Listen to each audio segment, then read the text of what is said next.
Hi, I'm Carla Killough McClafferty, and I'm doing research on my new book, Buried Lives, George Washington's Slaves from Mount Vernon.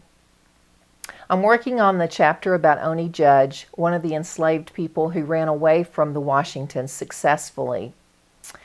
After she runs away in 1796, Washington writes a letter, and this is a transcript of that letter, and he mentions that Oney had run into Miss Langdon on the streets of Portsmouth, New Hampshire. New Hampshire is where Oney had run to when she escaped. But it didn't say in that letter what Miss Langdon's name was, and I very much wanted that detail in my book.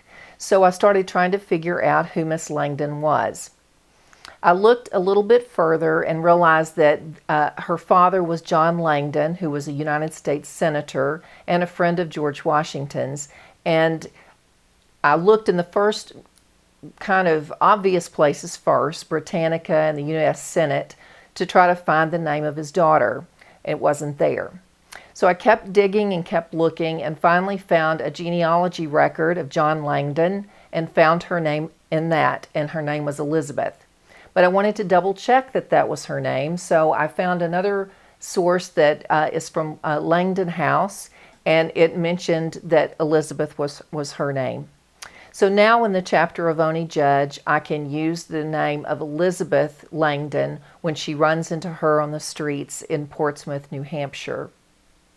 So one of the interesting things about research is that one piece of information leads to the other.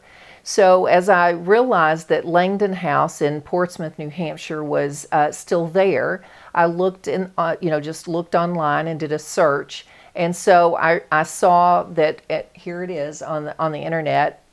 That house still exists.